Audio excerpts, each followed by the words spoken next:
లోకనాయక సూర్యం అమృత కిరణ రసరమ్య ప్రవాహం లలిత లలిత లావణ్యలలామం మధిత మహిత మాధుర్య మనోజ్ఞంతం నమామి సాంద్రోదయ చంద్రం రాగభోగ సంధాన నిధానం రాజయోగ సంపూర్ణ ప్రభావం నవ్య దివ్య సౌందర్య సుధీరం తం నమామి సమ్మోహక శుక్రం. నానమ్మ, నేను బావని కాపాడుకోవడం కోసం నాగుల కోనకు వెళ్తున్నాను.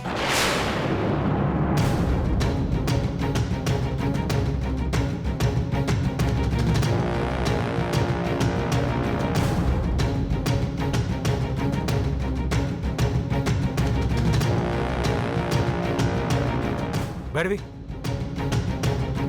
ఆ ప్రదేశం చాలా ప్రమాదకరమైనదని, అక్కడ భయంకరమైన విషసర్పాలు ఉన్నాయని, అక్కడికి వెళ్ళడమే కాదు ప్రాణాలతో తిరిగి రావడం కూడా చాలా కష్టమని ఆ స్వామివారు చెప్పారు కదమ్మా. ఆ నాగుల కోనలో ఒక ప్రత్యేకమైన ప్రదేశం ఉంది. ఆ ప్రదేశం అంతా సర్పాలమయం. ఆ సర్పాల మధ్య నాగమ్మ నీ భర్తని బంధించింది.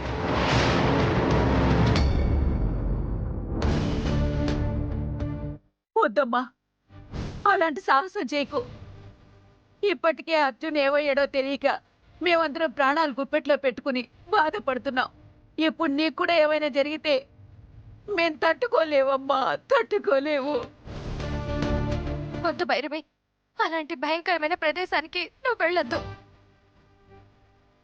నా దగ్గర ఈ మణి ఉంది కాబట్టి నాగమ్మ బావని తప్ప నన్నేమీ చేయలేకపోయింది.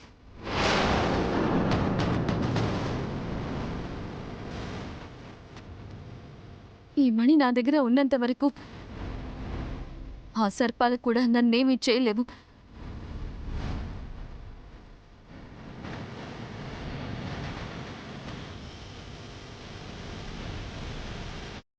అన్నిటికంటే సంకల్ప బలం చాలా గొప్పది.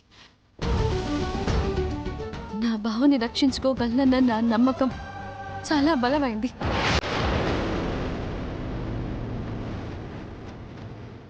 బావ ఇంకా బ్రతికే ఉన్నాడని సిద్ధపురుషుడు చెప్పాడు. బావని బ్రతికించుకోగలిగే అవకాశం నా ఒక్కదానికే ఉందని కూడా చెప్పాడు. ఆ విషయం మీ అందరూ మర్చిపోతున్నారు.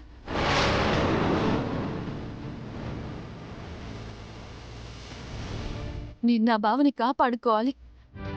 నేను నా బావ పక్కనే ఉంటే నా బావకేమీ కాదు. ఆ నాగమ్మ నా బావనేమీ చేయలేదు.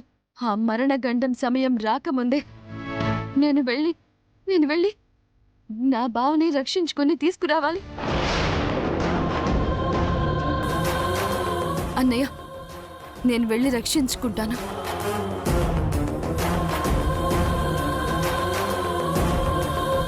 అత్తయ్య పరిస్థితి చూశారుగా. బావ బ్రతికి వస్తే తప్ప అత్తయ్యని కాపాడుకోలేము.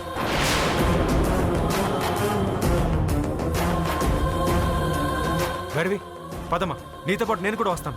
అన్నయ్య వద్దు, నువ్వు అత్తయ్య దగ్గరే ఉండాలి. నువ్వు కూడా ఇక్కడ లేకపోతే పరిస్థితులు తలకిందులయ్యే ప్రమాదం ఉంది. ఈ మణి కోసం మన ఇంటికి రౌడీలు వచ్చారు. నేను నా చేతిలో ఉన్న ఈ మణి ఇక్కడ లేదు అని తెలియగానే ఇంకేమైనా జరిగే ప్రమాదం ఉంది.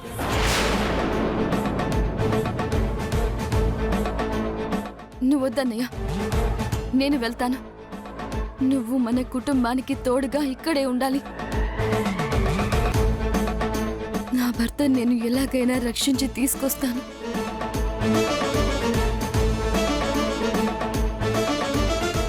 నానమ్మ, వెళ్ళొస్తాను.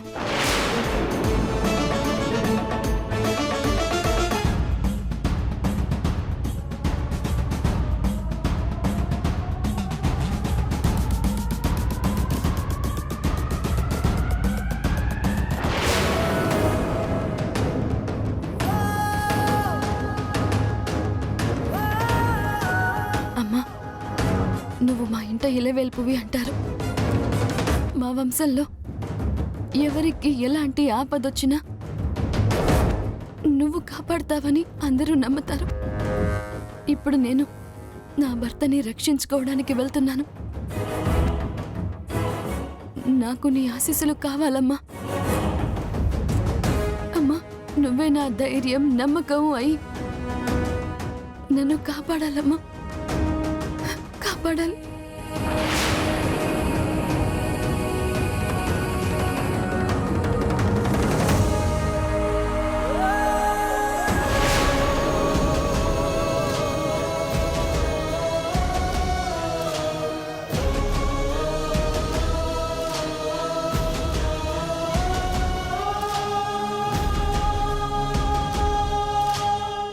అర్జున్,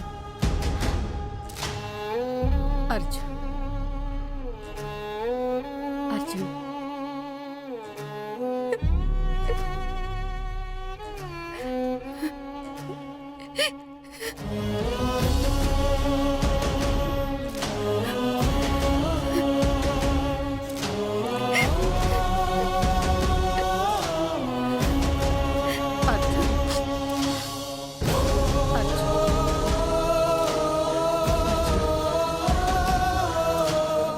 అత్తయ్య, బావని నేను తీసుకొస్తాను అత్తయ్య.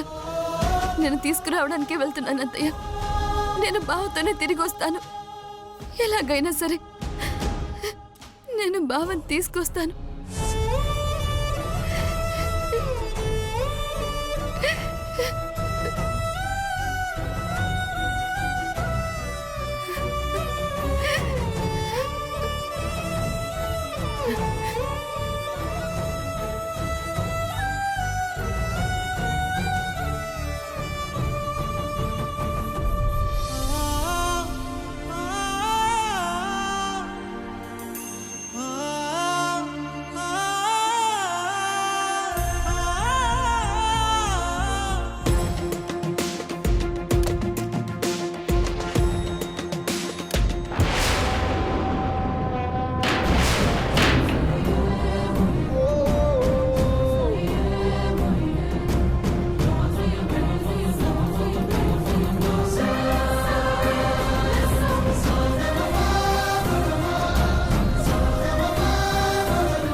భైరవి తన భర్తని కాపాడుకోవడానికి వెళ్తుంటే ఇలాంటి అపశకనం కనిపించిందేంటి? ఏదో పెద్ద కీడు జరుగుతుందనడానికి నిదర్శనమే ఈ అపశకనం. నాకు భయంగా ఉందమ్మా, భయంగా ఉంది. అమ్మా, మా ఇంటి ఇలవేల్పువి, మమ్మల్ని కాపాడాల్సిన నువ్వే ఇలా మాకు అపశకనం రూపంలో కనిపిస్తే అది దేనికి సంకేతమో నాకు అర్థం కావట్లేదమ్మా, అర్థం కావట్లేదు. అయ్యో.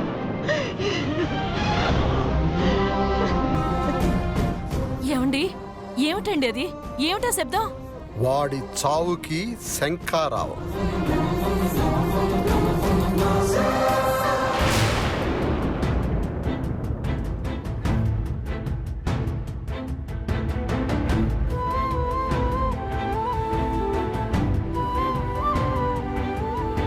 స్వామి, నువ్వు మాకు సాయం చేస్తావన్న నమ్మకంతో నిన్ను ప్రార్థించి నీకు దండం పెట్టుకొని నేను నా బావ గుడిలోకి వెళ్ళే ప్రయత్నం చేశాం.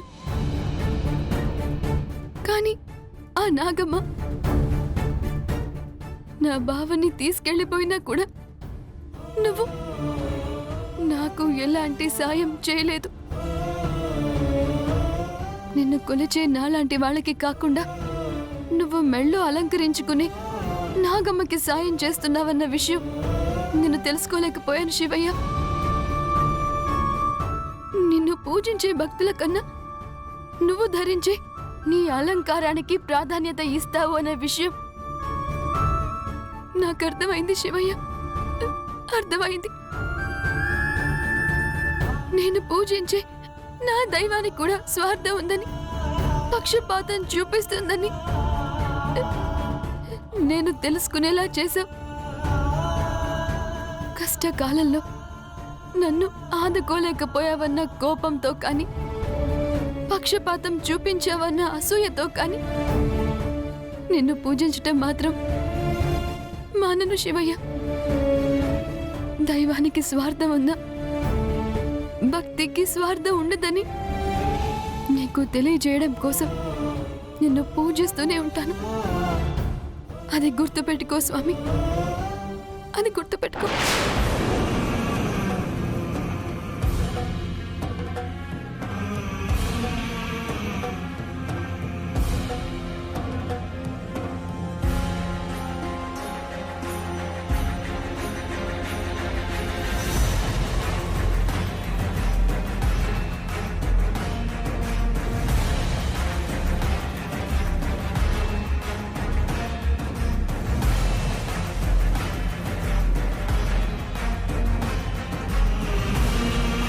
నాగమ్మ, నేను నీకోసమే వచ్చాను.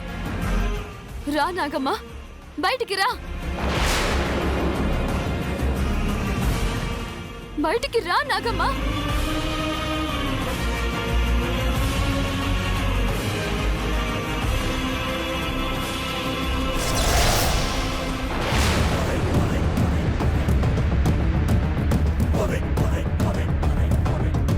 నాగమ్మ, నువ్వు నా భర్తని బంధించి గుళ్ళోకి తీసుకుపోయి చంపాలని చూసావు. నువ్వు నా భర్తని చంపలేకపోయావు కాబట్టి నా భర్తని నాగుల కోనలో బంధించావన్న విషయం నాకు తెలుసు నాగమ్మ. తెలుసుకున్నా ఏం ఉపయోగం లేదు. నేను నీ భర్తని బంధించిన చోటుకి నువ్వు వెళ్ళలేవు. నీ భర్తని కాపాడుకోలేవు. కాపాడుకుంటాను. నా భర్తని నువ్వేం చేయలేవు నాగమ్మ.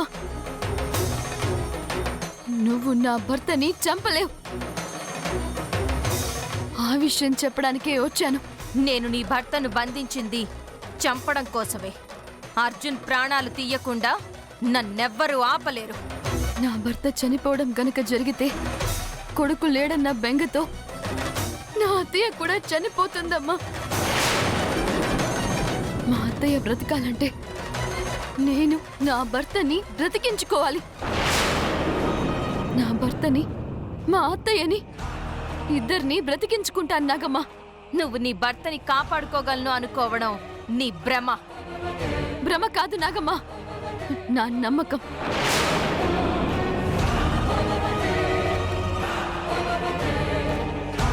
నా నమ్మకం గెలుస్తుంది అన్న నమ్మకం నాకుంది. నమ్మకాలన్నీ నిజం కాదని నువ్వే తెలుసుకుంటావు.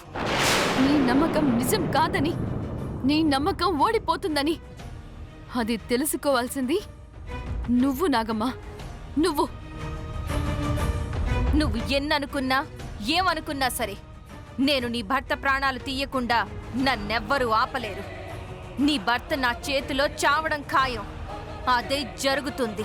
నేను చెప్పిందే జరిగి తీరుతుంది. చూడు నాగమ్మ, నీది పగైతే నాది నమ్మకం. నీది ప్రతీకారం అయితే నాది ఆత్మవిశ్వాసం. నీది శబదం అయితే నాది సంకల్పం. ఇది నీకు నాకు మధ్య జరుగుతున్న యుద్ధం కాదు నాగమ్మ.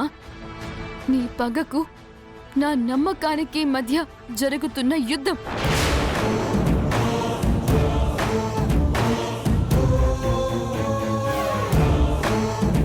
నీ ప్రతీకారానికి నా ఆత్మవిశ్వాసానికి మధ్య జరుగుతున్న యుద్ధం ఇది. నీ శబదానికి నా సంకల్పానికి మధ్య జరుగుతున్న యుద్ధం. నేను చేస్తున్నది ధర్మయుద్ధం నాగమ్మ. ఈ యుద్ధంలో నేను గెలిస్తే ధర్మం గెలిచినట్టు. ఒకవేళ నువ్వే గెలిస్తే న్యాయం ఓడిపోయి అధర్మం గెలిచినట్టు.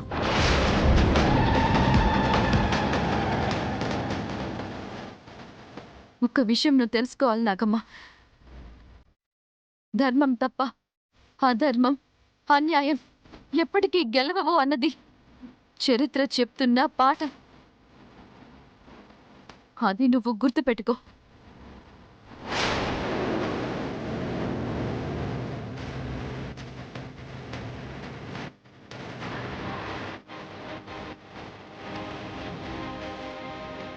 భైరవి మాటలు వింటుంటే ఆరిపోయే దీపానికి వెలుగెక్కువ అన్న సామెత గుర్తొస్తోంది. నేను నీ భర్తని చంపడం ఖాయం.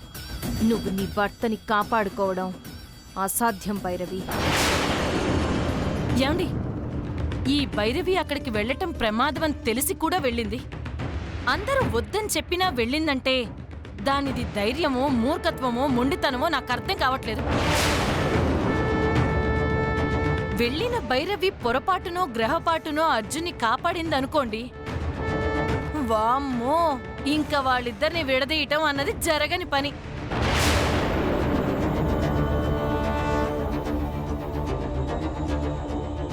అది వెళ్ళింది సరే, ఆ ప్రదేశానికి వెళ్లకుండా భైరవిని మధ్యలోనే ఆపేస్తే ఆ నాగమ్మ అర్జున్ని కాటేసి చంపేస్తుందిగా. భైరవి అక్కడికి వెళ్లకుండా ఏదైనా ప్రయత్నం చేయొచ్చుగా.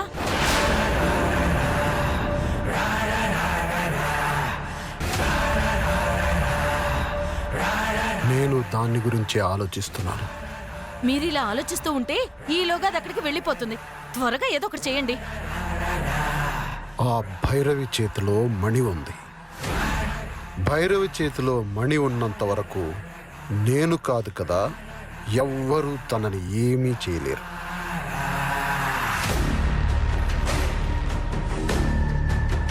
భైరవిని ఎవ్వరూ ఏమీ చేయలేరు కాబట్టి మనం సైలెంట్గా ఉండడం తప్ప ఏమీ చేయలేని పరిస్థితి.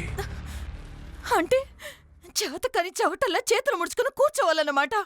భైరవికి నా కొడుక్కి పెళ్లి జరిగే ఛాన్సే లేదన్నమాట.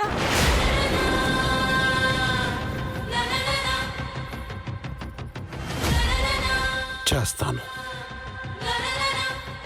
ఏదో ఒకటి చెయ్యాలి. చేసి తీరుతాను.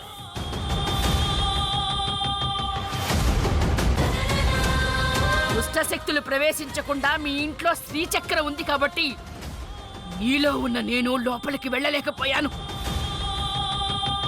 త్వరగా ఆ మణిని నా స్థావరానికి తీసుకురా. అంటే నేనిప్పుడు ఈ ఇంట్లో ఉన్నాను కాబట్టి విశ్వంభరి మాత ఆత్మ నాలోకి రాలేకపోతుంది. నేను ఈ ఇంట్లో నుంచి బయటికి వెళ్తే మాత ఆత్మ నాలోకి ప్రవేశించవచ్చు. ఆ ఆత్మే భైరవిని అడ్డుకొని తన దగ్గర ఉన్న మణిని సంపాదించగలుగుతుంది.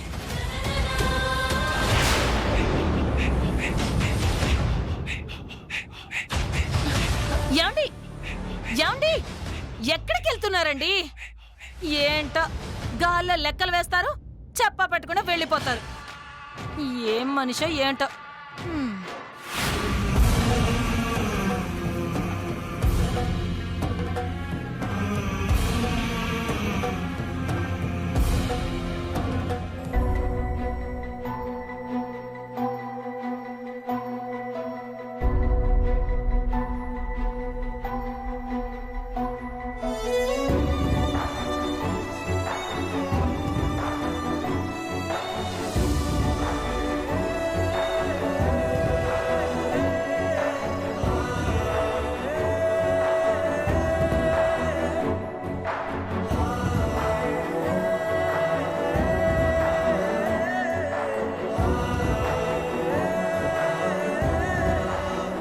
భైరవి గురించి కంగారు పడుతున్నావా?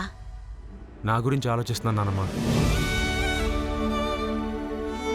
నాతో జీవితం పంచుకోవడానికి భార్య ఉంది, కానీ నా బాధను చెప్పుకోవడానికి నాకు నువ్వు తప్ప ఇంకెవరు లేరు నానమ్మ.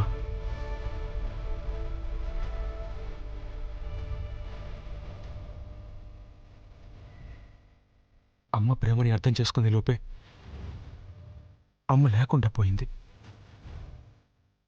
అమ్మలేని లోటు తెలియకుండా నాన్న మమ్మల్ని పెంచారు. కానీ అలాంటి నాన్నని ఆఖరి చూపు చూసుకునే అదృష్టం కూడా నాకు లేకుండా పోయింది నానమ్మ. అమ్మ నాన్నల ప్రేమని పంచుతూ నా చెల్లెలికి నేను ఏ కష్టం రాకుండా చూసుకోవాలనుకున్నాను. జీవితాంతం నా చెల్లెలికి తోడుగా ఉండాలనుకున్నాను. నా చెల్లెలి సంతోషమే నాకు ముఖ్యం అనుకున్నాను. అందుకే భైరవి ప్రేమించిన అర్జున్కిచ్చి దాన్ని పెళ్లి చేశాను. భర్తతో సంతోషంగా ఉండాల్సిన నా చెల్లెలు భర్త ప్రాణాలు కాపాడుకోవడం కోసం ప్రమాదానికి ఎదురెళ్ళింది. నానమ్మ, నా చెల్లెలికి ఇలాంటి పరిస్థితి వస్తుందని ఎప్పుడూ అనుకోలేదు నానమ్మ, ఎప్పుడూ అనుకోలేదు.